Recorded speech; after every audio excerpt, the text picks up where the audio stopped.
Fire Pit Safety 101, 5 rules you should never break. Hey guys, welcome back to Viana Home Channel. Okay, today we're going to talk about something that isn't flashy or glamorous, but it is, without a doubt, the most important video I'll make about fire pits. We're talking about safety. Look, a fire pit is one of the best things you can add to your home. But let's not forget what it is. It's an open, live fire that you are intentionally putting in your yard, near your house. I know it sounds obvious, but you would be shocked at the things I've seen people do. Being that guy who sets his fence on fire, or worse, is not a good look. So today, we're going over the 5 fire pit rules you should never break. Rule number 1, location, location, location. I can't be more serious about this. Your fire pit must be in a safe spot. The general rule is a minimum of 10 feet away from any structure. That means 10 feet from your house, your shed, your garage, and your vinyl fence. Vinyl siding will melt. And look up.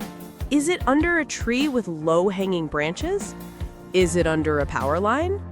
Move it. And before you build, check your city's local codes. They may require 20 or 25 feet. Rule number 2, the foundation is everything. You can never put a fire pit directly on a wooden deck, ever. The heat will transfer through the bottom and ignite your deck. You also shouldn't put it directly on dry grass. Embers will fly out and start a grass fire. It must be on a non-flammable surface. We're talking concrete, patio pavers, or a deep layer of gravel or sand. If you absolutely must put it on a deck, you need to buy a certified fire pit mat or heat shield designed specifically for that. Rule number 3, watch what you burn. A fire pit is for one thing, burning clean, dry firewood. It is not a garbage can. Never, ever burn treated wood. That means no 2x4s, no lumber scraps from a project, no particle board, no old furniture. That wood is treated with chemicals like arsenic, and burning it releases toxic gases that are incredibly dangerous to breathe. And don't use gasoline or lighter fluid to start it. The fumes can create a massive, dangerous flare-up. Use a proper fire starter. Rule number 4, never leave it unattended. This is basic. Do not go inside to grab a drink or use the restroom while a fire is blazing. A gust of wind can happen in seconds. Always have a supervisor and keep kids and pets at a safe distance. A 3-foot rule is a good start.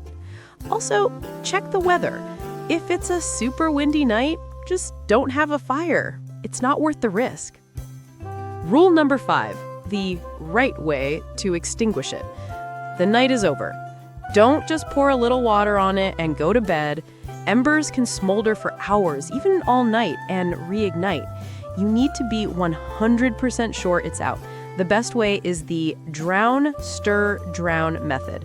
Douse the fire with a bucket of water, stir all the embers and ash with a shovel or poker, then douse it all again. The embers should be cold to the touch before you walk away. I know this sounds like a lot, but it's all common sense. A fire pit is an amazing source of joy, as long as you treat it with respect. Be smart, be safe. Do you have any other safety tips I missed? Share them in the comments to help everyone. And if you find this kind of practical, no-fluff home advice helpful, please subscribe to the Viana Home channel. We're here to help you build a better, safer home. Thanks for watching.